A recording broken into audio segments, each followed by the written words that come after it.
Prince Charles, at one time the most sought-after bachelor in the world. Quite a lot of young ladies thought they might fancy themselves as queen. He certainly made the most of his playboy image. Here was the action man prince, and here were a list of very glamorous young women in his company. As heir to the throne, the future of the monarchy was in his hands. Charles had one task: to find the wife who would become the future Queen of England and who would produce an heir. And his choice of wife paramount.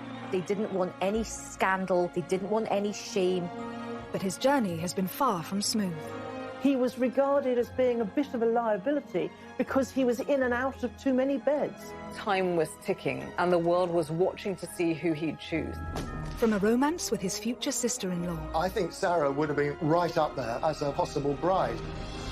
And a marriage proposal to his second cousin. He knew that she would be a suitable match. It would have been a dynastic marriage that pleased everyone. How hard was it to find the perfect bride? How would the monarchy look today if he had chosen differently?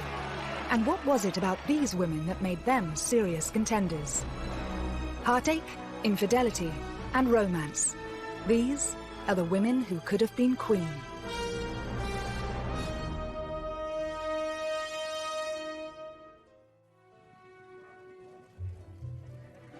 Prince Charles is now the paragon of wedded bliss after tying the knot with second wife Camilla, the Duchess of Cornwall, in 2005. Charles and Camilla's relationship today is serious, committed, stable, and a loving partnership. I think he was always in love with Camilla. He needed her companionship in his life, and he wasn't happy until he had it. Whilst the title Camilla will take is still a cause for debate, one thing is for sure. When Charles finally accedes to the throne, she will be by his side. But Charles's search to find his future queen has been far from easy. Before marrying his first wife, Lady Diana Spencer, the prince spent over a decade hunting for the right woman. Prince Charles found it very easy to find girlfriends to have fun with. He found it very difficult to find a young lady who he could actually marry. Charles set himself a deadline, age 30, to marry. He always knew he would be under immense pressure to choose the perfect bride. In a 1969 interview, he spoke passionately about the challenges of finding her. In my position, you're going to marry somebody who perhaps one day is going to become queen. And you've got to choose somebody very carefully, I think, who could fulfill this particular role. Because people like you, perhaps, would expect quite a lot from him, almost from childhood, that the chief task of his life was to carry on the dynasty successfully. So he had to get the right woman. There were strict criteria that any potential bride would have to meet. You needed to be aristocratic, able to gain the approval of the Queen herself, not a Catholic, not divorced, and an actual virgin. It was an absolute necessity that Charles should marry someone who had not had any other relationships with men. The phrase was she had to be Virgo intacta. These requirements were being placed on Charles in the 70s, in the age of the sexual revolution. I think it's probably right to say that in Charles's social circle, virgins were about as rare as mermaids. Charged with an almost impossible task, Charles's search was also set to play out under the watchful eye of the world's media.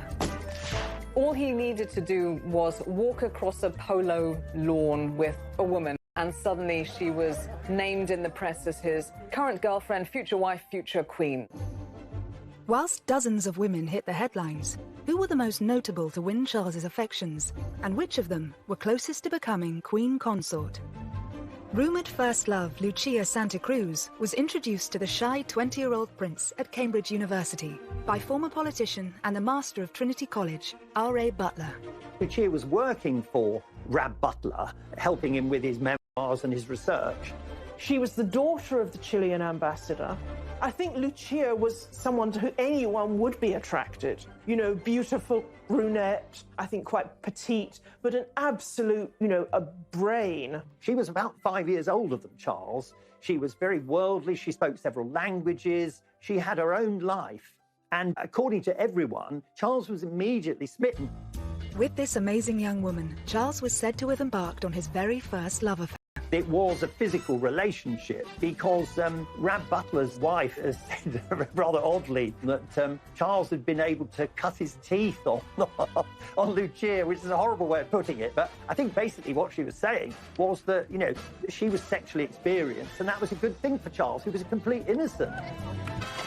He was younger than his age, and this was true in a sexual sense as well. He'd had no early experience of women. I think his eyes opened to the great possibilities that there were out there. Whilst Lucia is regarded by many as Prince Charles' first serious girlfriend, was she ever a contender for Queen? Lucia could never have been a serious contender for marriage with Charles. I mean, Charles was simply too young, and I, doubt she'd have been interested. But of course, She was Catholic. As heir to the throne and the future head of the Church of England, he could not marry a Roman Catholic, so Lucia was never going to be in the running because of that. As future king, Charles would have to favour duty over passion. It's said that Lucia still remains good friends with Charles to this day, and it's widely reported that she even played matchmaker for his next serious relationship with Camilla Shand, one that would ultimately change the course of his life. she was living in the same block of flats as Camilla and said to Charles, you have to meet this girl. She's, almost the perfect person for you. Camilla was everything that Lucia was, and more, because she was English, she knew the royal family, she moved in the same circles, and she had the same strength, the same motherly qualities that Lucia had, but she had them, to an even greater extent. She's quite bold, quite racy sense of humour. She's not shy at all. If you're Prince Charles, who's a bit more sort of introverted, Camilla's qualities are extremely alluring. Plus, she's tough, and I think he likes strong women. Camilla's family history also featured a scandalous royal love affair that she was said to have enjoyed telling Charles about when they first met. She said, my great-grandmother was mistress to your great-great-grandfather, Edward VII. So how about it? Meaning, why don't we do the same thing? You can easily imagine Camilla saying that and meaning it with a laugh. Camilla completely took over him, physically, mentally, emotionally. I think there's no question that Charles's love for Camilla was greater than her for him. Her heart, I think, at that stage was really given to Andrew Parker Bowles. She was always more attracted to Andrew. Andrew was much sexier because he didn't have this slightly sort of vulnerable, weak, timid character that Charles had. But in the summer of 1972, whilst Andrew Parker Bowles was away for 6 months of army service, Charles and Camilla enjoyed a romance. She knew that Andrew Parker Bowles had been serially unfaithful to her and had carried on with all sorts of other women, including many of her own friends. And this was a bit of payback on Camilla's part. And boy, what a person to pay back your erring boyfriend with, and the heir to the throne. Despite his depth of feeling, Charles didn't propose to Camilla at this time. But would she have been a suitable contender for future Queen Consort had he followed his heart? Never mind the questions of Charles's age and Camilla's affection for Andrew Parker Bowles. There was one other huge problem. Camilla, who'd been around on the dating scene for several years, might just have been a little too racy for royal taste at that time. Camilla's great as a family. In late 1972, Charles and Camilla's short-lived relationship was placed on hold when the prince's naval obligations led to a tour of duty in the Caribbean. But Charles was to be left heartbroken by Camilla's next move. A week before Andrew and Camilla married, Charles begged her to call it off, but it was too late.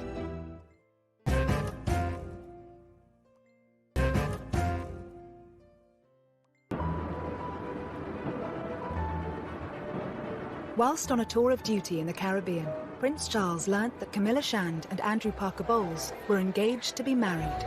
Charles was devastated, desperately upset. About a week before Andrew and Camilla married, Charles begged her to call it off, but it was too late. Just after Charles heard that Camilla was engaged to Andrew Parker Bowles, he also heard that Princess Anne had become engaged. After losing Camilla and then seeing his much-loved younger sister Anne marrying Captain Mark Phillips, I think he did begin to put pressure on himself to try and find a suitable bride. Charles didn't have to wait long. A week after Anne's wedding, he attended a shooting holiday in Spain, hosted by family friend Arthur Wellesley, the 8th Duke of Wellington. Here, sparks flew for Charles, with a true blue blood. Lady Jane Wellesley was the daughter of the Duke of Wellington, one of our most distinguished and noblest families. She was a very attractive, spirited young woman. She was a journalist, so she was somebody who was independent-minded, wanted to be a career woman, making her own way in the world. No, I'm buying my own lunch. Are you? She and Charles seemed very well matched. I think he did think about her as a serious prospect at that time. Many people thought that she was a huge contender to be the future queen. 22-year-old Jane's eligibility didn't go unnoticed by the press. She was the first young woman associated with Charles that the press picked up on as a possible future princess. They were followed everywhere, and she was followed everywhere. She just found the pressure too much to bear. There was a huge amount of press and media speculation, which actually led her to finally snap, understandably, and say, on the record, do you honestly believe that I want to be queen? This was a problem with many of the aristocratic women that Charles dated. They didn't yearn to be the wife of the heir to the throne because they were already titled. She was already Lady Jane. Why would she choose that when, the downside was that for the rest of her life, the press would follow her everywhere. They'd criticise anything she happened to say inadvertently. It would be a nightmare, and she knew that. As an eligible bachelor, actually his role as prince was off-putting for lots of women. Had the press not helped to scupper this perfect match, how much different would the monarchy have looked today? I think Jane Wellesley would have been a very good queen, as it happens. I think she was sensible, she was intelligent, she was modest. She would have brought to the whole business of being queen much more than Diana did. She was a ticking bomb from the very word go. It was now 1974, and Charles' great-uncle, Lord Mountbatten, had a piece of advice for the 25-year-old prince. Mountbatten was urging Charles specifically that a young man should sow as many wild oats as possible before marriage, but that he should then marry a sweet, innocent girl so she can remain on a pedestal. It certainly looks like he did take that advice. Charles was incredibly close to Mountbatten, and he became one of the biggest influences on the prince's love life. I think Charles did have a bit of a fractious relationship with his own father, the Duke of Edinburgh. So I think his uncle provided him with just a lot of friendship and a lot of support. He advised Charles in a very loving, but also very calculating way. He was very much on the dynastic make, and he saw Charles as someone whom he could influence. It helped cement his connection with the royal family. He'd always interfered in royal life and had been doing it for many years. Decades before, Mountbatten had really tried to orchestrate the marriage of his nephew, Prince Philip, with Princess Elizabeth, the heiress to England. Now, that marriage, of course, happened, but not without Prince Philip actually warning his uncle to back off. Nevertheless, he was the mentor in Charles's life, and it was his advice that Charles decided to follow. Dickie Mountbatten was so supportive of Prince Charles's erotic adventures that he offered him the use of his own property, Broadlands, as a secret love nest or hideaway for Prince Charles to take his girlfriends. Charles didn't find it difficult to attract these young ladies. By the mid-70s, his public image had undergone something of a transformation. He was always under pressure from his father, Prince Philip, to be a real man, to be a sort of James Bond figure almost. So he got the Aston Martin, he did military service, he learned to fly helicopters. He was a good horseman, he was good at playing polo, he had a good figure. It looked very good in white riding breeches. He would take his shirt off and he looked pretty fit in many ways. He wanted to be someone who put himself on the edge of danger, and that sort of... A string of romances ensued, but in 1976, just 2 years away from his self-imposed marriage deadline, one particular lady hit the headlines. Davina Sheffield was the ex-debutante granddaughter of wealthy industrialist Lord McGowan. She was well-connected, cousin of Samantha Cameron. She was, a good rider. She was very good-looking. Often the women Charles went out with were dubbed Charlie's Angels, and she was said to be the most attractive out of all of these Charlie's Angels. Charles was said to have wooed Davina away from her boyfriend and could not disguise his love for her, even in public. She was thought to be somebody that Charles took really very, very seriously indeed, and that this was a real meeting of souls as well as bodies. This was a viable enterprise, and that she might be the one that he actually chose. But it wasn't long before the relationship came to a sudden end. The story of Davina Sheffield and Charles was the story of several young women and Charles. At the time, there were rumours that Charles might propose to her. Her ex-boyfriend was pursued by the tabloids and wound up revealing that he and Davina had lived together, lived in sin, as it was put. And the moment that this emerged, it killed the romance between Charles and Davina Sheffield. And that is a pattern that kept on happening. Davina didn't fit into the criteria of the perfect woman, as dictated by the royal firm. But had she and Charles married, we would perhaps have a very different monarchy today.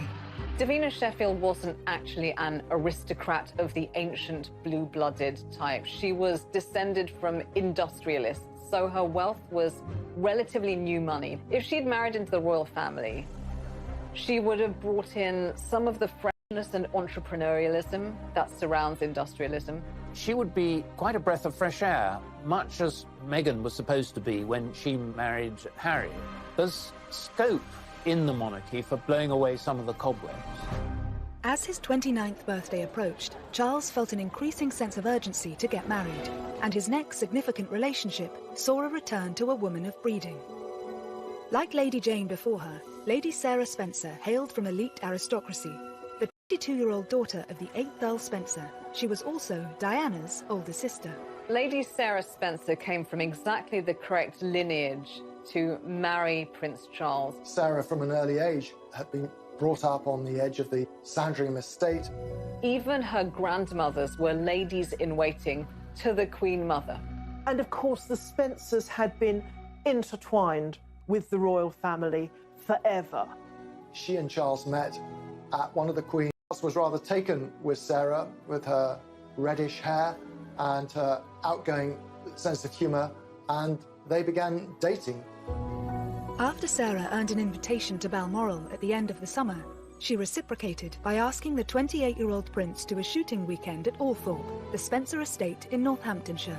On arrival at the house, Charles clapped eyes on Diana for the first time, who was then just 16 years old, tall and rather gangling. Diana at the time was probably too young to, really impinge very seriously on his notice. But he made a huge impression on her. Diana thought how wonderful, how dashing, how handsome he seemed in the flesh. She'd been rather taken by him as a teenager. It's said that she had a picture of him on her school dormitory wall. I think she was rather struck by that first encounter. But for now, Diana was nothing more than his girlfriend's younger sister. And it was Sarah who joined Charles on a skiing trip to Closters in the February of 1978. To go on holiday with the Prince of Wales was quite a big step, and it did suggest that this romance possibly had legs. But on their return, Sarah made a huge mistake. In Closters, she became close to some British journalists. Back in England, at lunch with them, she had a far too frank conversation. She was being needled and quizzed about her romantic expectations and her past, and she blurted out that she'd had thousands of boyfriends and that when it came to marriage, she wouldn't marry someone she didn't love, were he the dustman or the King of England. She then realised what she'd done and phoned Charles to confess. He said, "You've done a very stupid thing." And that was that.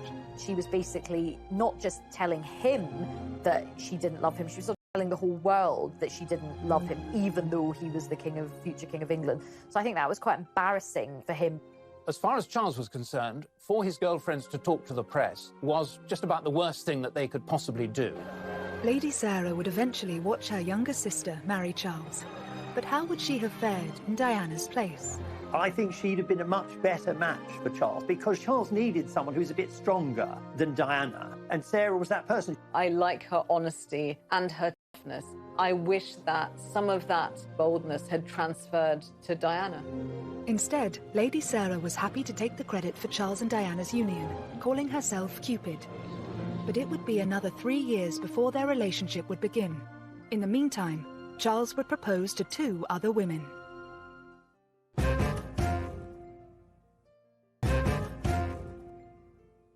Dating a string of eligible young women. He's beautiful. Years earlier, he told the press he wanted to be happily married by the time he was 30. But as his big 3-0 approached, the pressure was on. Prince Charles's job was to get married and make babies. By the age of 30, he still hadn't done that. As Charles approaches his 30th birthday, there is this sense of panic setting in. He does throw himself into quite a few relationships, and he doesn't just throw himself into these relationships, he actually proposes to these different women. Over the next 2 years, Charles proposed to not 1, but 3 young women.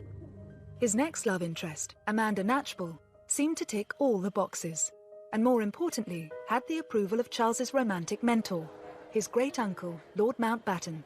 But that was hardly surprising. Amanda Knatchbull was the granddaughter of Earl Mountbatten, and she was someone who he had known since she had been a child, of course. She's also Prince Charles's second cousin. So with Lady Knatchbull, he really kept it in the family. Charles was 9 years older than Amanda. Was it pressure from Mountbatten that had once prompted the prince to speak to 16-year-old Amanda's mother about her being a future royal bride? Charles considered it from a very early age, but I think that Mountbatten had sown the seeds. I think Charles, the future king, was, as far as Mountbatten was concerned, he was a pawn. He was a pawn in the dynastic game, and he was a pawn that he hoped would go down the board and become a king, and that king would have as his queen Amanda.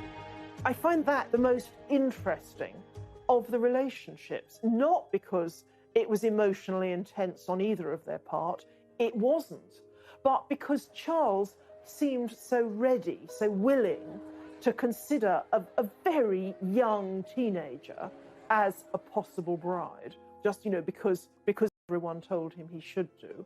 Amanda Knatchbull's mother, Lady Brabant, was very wary. I think she sensed that Charles was casting around for someone who was suitable rather than someone who he was in love with. She told Charles to wait and see if a relationship developed. Over the next 5 years, Charles and Amanda did become close friends. But how suitable would she have been as a royal bride? Amanda Knatchbull was descended from Queen Victoria. She was supremely aristocratic. She was virtually part of the family already. She knew the ropes. So from many points of view, she was absolutely ideal. I think he was very fond of her, and obviously they had a mutual closeness to Lord Mountbatten. He knew that they didn't fall in love at first sight. They weren't having sexy romps. This would be an old-school merger, not a love marriage. In 1979, Charles did propose to 21-year-old Amanda. But despite pressure from Lord Mountbatten, it appears Amanda wasn't interested in becoming a royal bride. He did propose, and she was quite firm, and she didn't say, "Oh, thank you, how wonderful, I need time to think about it." She actually turned him down on the spot, but she did it with great elegance, and it left no bad feelings. Amanda Knatchbull turned Charles down because I think she just couldn't bear the thought of the exposure to the pressures of monarchy. She doesn't see herself as a future queen. As far as Charles was concerned, he was disappointed, but perhaps not that disappointed, because I don't think that the chemistry was really ever there as far as he was concerned. He was being a dutiful nephew as opposed to an ardent lover. Despite her aristocratic pedigree, Amanda went on to have a successful career as a social worker and advocate for affordable housing. But had she accepted Charles's proposal, how different would the monarchy look? She would have been politicized, socially clued up, a reforming queen. She wouldn't have just traveled around wearing a tiara and amazing clothes. After Lady Amanda's rejection, it seems Charles didn't hang around, because shortly afterwards he was seeing another heiress, Anna Wallis. She was the next in line, not to the throne, but the next in line to Prince Charles's bedroom. Interestingly, if you look at pictures, she looks, as someone once put it, like a more dangerous version of Lady Di. Well, it appears to be a full-on passionate romance. I would say they had a very hands-on relationship. Charles and Anna are said to have connected through a mutual love of country sports. But on paper, was Anna a strong contender for the role of royal bride? Anna Wallis was the daughter of a Scottish landowner. So in one sense, she looked really quite suitable. She was horse mad, hunting mad. She was known as Whiplash Wallis, apparently, partly for her temper, her quick temper. She always rode higher and faster and longer than people on the hunt. Charles was very much taken with her for a brief while. The royal family don't tend to like women who have particularly strong personalities, so she might not have actually been a very good fit in the long term. In early 1980, Charles is said to have proposed to Whiplash Wallis. However, it's rumoured that Anna turned him down because his old flame was back on the scene, Camilla Parker Bowles. Marry Anna Wallis, or perhaps he was just pretty desperate, full stop, because he proposed to her twice. The thing is, it was obvious by this stage that Charles was in love with Camilla. Anna Wallis was the first of Charles's girlfriends to, as it were, have Camilla really shoved in her face. The Royal Opera House, Covent Garden, tonight. The formal climax of the Queen Mother's birthday with applause from 20 members of the royal family, dozens of peers... But it was at the Queen Mother's 80th birthday party, where both women had been invited, that the relationship turned sour. She was like a wallflower. He just ignored her the whole evening. And who did he ignore her for? He ignored her for Camilla. Charles and Camilla seem to have reignited their relationship at red heat, basically, and they weren't that discreet about it. Anna was furious, and she said to Charles, "How dare you? I've never been so badly treated in my life. You've left me on my own, and now you can jolly well go on your own without me." And that was the end of the relationship. And Anna was dispatched with a crack of the whip lash. After Anna's proposal was rejected, was it to be third time lucky for the Prince of Wales? In 1980, Charles was still grieving the loss of his mentor, Lord Mountbatten, who had been killed the previous year in an IRA bombing. He was staying at a friend's country house when he started chatting to a fellow guest, a 19-year-old Lady Diana Spencer, the younger sister of his ex-girlfriend Sarah. She famously spoke about how sad he'd looked at Mountbatten's funeral the previous autumn and how she'd been struck by it watching it on television. And I think it was that which struck a chord with Prince Charles. Diana seems very early to have considered herself as a suitable bride for Charles. She's quoted as once having said that, you know, she kept herself tidy on purpose. Diana herself says that that night his hands were all over her, but over the course of the summer of 1980, Charles set about pursuing her with gusto. There was a 12-year age gap between Charles and Diana. So what was it about this particular aristocrat that made her so suitable for the role of future queen? For the senior royals, Diana was an even better marriage prospect than her sister Sarah because she was younger. She hadn't had any boyfriends who were likely to talk to the press. She was from an ancient family with connections with the Churchills and with every other aristocratic family in the country. The Spencers and the royal family had been so close for part of the club. I think the palace and the courtiers thought, she's not going to be any trouble. Oh, the irony. Once the press realised Charles was dating Lady Diana, they didn't leave her alone. Was it this, and pressure from his own family to marry, that prompted him to propose to Diana, reportedly after less than 15 dates? Is there any possibility of any announcements of your marriage in the near future? Can you tell me? Can you tell me if there's any possibility? I'm not going to say anything, please. September 1980, they'd known each other no more than 6 weeks. They hadn't really seen a lot of each other. But the newspapers were already writing about her as, this is the woman Prince of Wales will marry. As soon as the press and the media realized that they were seeing each other, they never left Diana alone. So there was this incredible pressure cooker atmosphere to the thing. All of the eyes of the world were on them.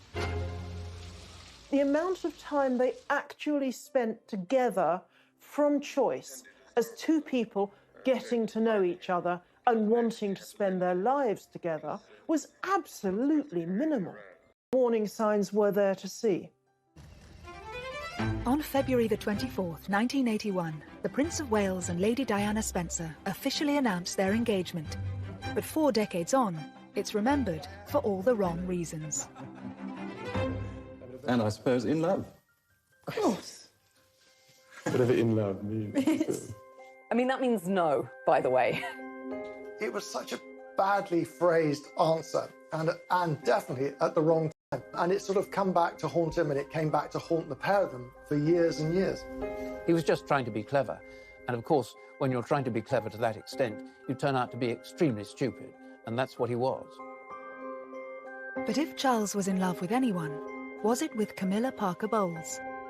Whether or not he was still seeing Camilla romantically at this stage, it's clear that Diana saw her as a threat. All through the engagement, Camilla was a very powerful presence. It's only that Diana was a bit of an innocent that meant she didn't do anything about it. She suspected that Charles was still in love with Camilla, and there were all sorts of straws in the wind, telephone calls, cufflinks with joined C's, Charles and Camilla, which aroused her suspicions. So from the very start, she felt deeply insecure. Famously, you know, her sisters said to her, "You can't back out now, your face is on the tea towels." There is that sense of this huge public pressure, be letting down a whole nation if they backed out. But the nation did get their fairy tale wedding on July 29, 1981, when at the age of 32, the Prince of Wales married his 20-year-old virgin bride. I pronounce that they be man and wife together, in the name of the Father, and of the Son, and of the Holy Ghost. Amen. Here was the dashing, handsome heir to the throne marrying a beautiful, blushing bride with impeccable pedigree. It was fairy tale-like. But behind the scenes, the reality was less satisfactory, and Charles himself was already beginning to have terrible doubts. She was beginning to be eaten up by jealousy of Camilla. And so the fairy tale wedding, it was sort of Hansel and Gretel, sinister fairy tale, something much more dangerous to the future of the monarchy. As the fairy tale turned sour, Charles risked it all for the woman he loved. There was a poll in a major newspaper that said that between 80 to 90% of people felt that Prince Charles's behavior had significantly damaged the monarchy and would significantly damage it going forwards.